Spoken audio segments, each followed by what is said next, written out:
and we hope to answer that question through a number of case studies, a number of things that hopefully will synthesize a lot of what we've heard today. It's very interesting because as we've been listening to all the speakers, and there's been some really excellent presentations, there's been some recurring themes that we kind of looked at each other and nodded and said, that makes sense to us because it's certainly part of our strategy.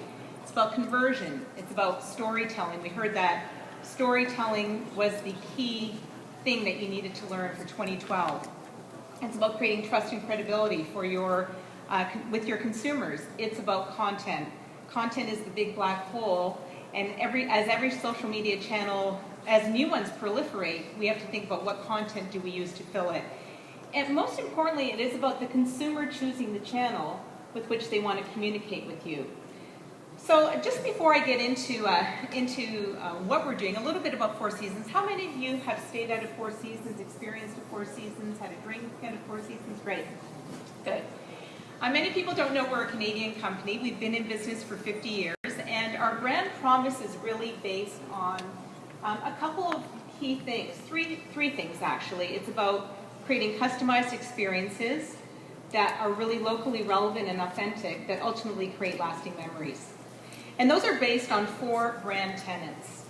It's about having a genuine culture and a distinctive personality. It's also about, I talked about highly customized service. This is really, somebody used the word Holy Grail. I think it was, yes, it was Kathy who used that word Holy Grail a lot. Highly customized service is the Holy Grail, especially in luxury hospitality, where that affluent consumer can really purchase and buy anything that they desire. Having an authentic and contemporary style, maybe using the word even a relevant style, is really important, and also creating energizing experiences. So those tenets, which really are about the brand promise that happens at our hotels, is also our brand engagement promise. For those of us who have been in marketing a long time, and I actually started in PR, and I think it's really interesting that more and more generalist marketers do come from a communications and a PR background. It's kind of that ultimate convergence. We're used to seeing this funnel effect, right? This is how the consumer journey used to go. There was awareness, and then there was familiarity, consideration, purchase, and loyalty.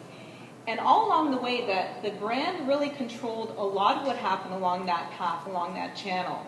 And it was really controlling the message, controlling what we said about ourselves. It's actually now become what I would call an open circular. So at any point during this circle, the consumer is influenced and impacted and affected and taking in information that has nothing to do with what the brand is communicating. In fact, it has everything to do with what they're hearing from peers, other brand advocates, social media sites, review sites, and so on. And so that moment of purchase, or that where does loyalty fit into this circle, I think we're all still trying to figure that piece of it out. And you might think, okay, if this is the general marketing direction we're going, and what does that mean for the affluent consumer, the consumer that Four Seasons targets? We relaunched our website at the beginning of this year, and in conjunction with that, we commissioned a luxury trend report. It was really about the digital habits of the affluent. And these were the 4 kind of key findings. You can find the full report online, and it's really quite an interesting read, if we do say so ourselves. But the key thing, one of the key things, other than the fact that luxury is back, it's very interesting. There's still a lot of economic problems in the world. There's still a lot of people who are experiencing bumps along the way, but all of our key indicators suggest that the affluent consumer is spending, and spending big, especially in travel, which is one of the leading indicators for affluent spending in general. Branding moving to the social sphere is a really interesting one for the affluent. 78% of affluent consumers engage in social networking sites, and more than half of them engage with brands on those sites. So it's quite a high number. The other thing that I think was really of note is the rise of the iPad. Our revenues on our iPad business rose 200% from 2010 to 2011, and I think we're already hitting numbers out of the park right now with that. So this is what it kind of looks like. We did our own kind of version of an infographic, and really hard to read this, I know, probably from the back of the room. Just a couple of key things I'll point out. 80% of the affluent will read online review sites about a hotel versus a 25% industry average. It's quite significant. In other words, if a person is considering staying at a Four Seasons or a Ritz-Carlton or a Mandarin, they're going to go online and read reviews versus 25% of the travel population at large. And another really interesting stat I want to pull out of this is 49% of the affluent will not stay at a hotel if there is not an online review. They just won't stay there because there is not a validation from somebody that they know. And word of mouth, by the way, has always been our most important marketing tool, if you will. It's the highest recommendation in our luxury set, has been for many years. It's become even more compounded. So what does this mean for Four Seasons? And what does it mean in particular for social? And how do these consumers engage with social? Well, the first time, probably back in 2010, that a customer staying in one of our hotels tweeted about the cold coffee instead of calling room service about it. We knew we had to engage in social media. And that is really about the consumer choosing the channel. So we had a couple of choices. We could do this.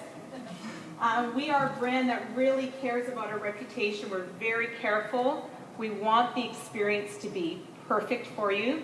We don't want to create what we call a glitch, which is kind of industry parlance for something going wrong with your guest experience, whether we forgot to deliver your laundry or the coffee came cold. We really, really are obsessive about getting it right. Or we could have said, we don't really understand social, we don't really understand what it's all about, but clueless is no excuse. You really need to be engaged because that's where the consumer is engaged.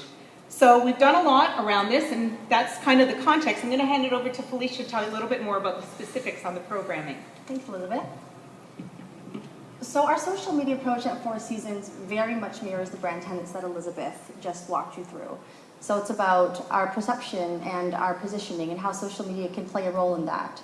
It's also about protecting our reputation, not just about the brand, but about our 86 properties in 35 countries worldwide, so it's a lot to pay attention to. It's definitely about extending our unparalleled service model. Elizabeth spoke about the unique case of the luxury hospitality market, where you really have an opportunity to make a difference in making a guest really happy when they were otherwise a little bit upset about something, but really turning that around through social media to turn them into a brand advocate. You know, we heard a lot about sales today, and we'll walk you through some very specific examples as to how Four Seasons helps uses social media to identify leads that are actionable and increase their conversions along the way. We build loyalty and activism throughout all of our social media channels, which we'll walk you through. And we also create unique personal experience that really mirrors the offline hotel experience. A lot of what I'll walk you through is really about how we can connect these online experiences, thousands, millions of them happening throughout the day, into meaningful guest experiences at our hotels. By the way, there's something like 5,000 guest interactions that happen in a single hotel in a single day. So compound that by 86 by the power and the volume of social media, and you know you really have to pay attention to it. So our communication approach is very much a hub and spoke model, whereby we have a very well thought out center-led strategy and vision that's then regionalized and localized in meaningful ways for each of our properties. So what does this mean for content? On the corporate page, whether it's Facebook or Twitter or Pinterest or Instagram, you'll see a lot of inspirational content, really allowing us to tell our brand personality, our story, highlighting some very specific and notable property news or offerings that will be of interest to our larger global fan base or Twitter followers or whatever it might be. And at the hotel level, you see that they're really using it as a way to bring their destination to life, but also highlight some very unique local offerings. Social media is very local, and that's something that we really pay attention to, whether it's for search, or just for general content and who's going to be paying attention to it. Many of our hotels have very popular hotel bars and restaurants and spas that cater to the local audience, so it's very important for them to connect locally with those people. They also use it to tell their unique hotel story, which is very different. The hotel story in New York is very different than the hotel personality story in Beverly Hills, which is also different than our global voice. So we really empower our people to be able to really create those unique stories and those unique voices. From an engagement and monitoring standpoint, you can imagine how challenging it might be to not only monitor, engage, and respond at the global level, but also at the property level. Well, we have a very unique system where we work at the corporate office to monitor and respond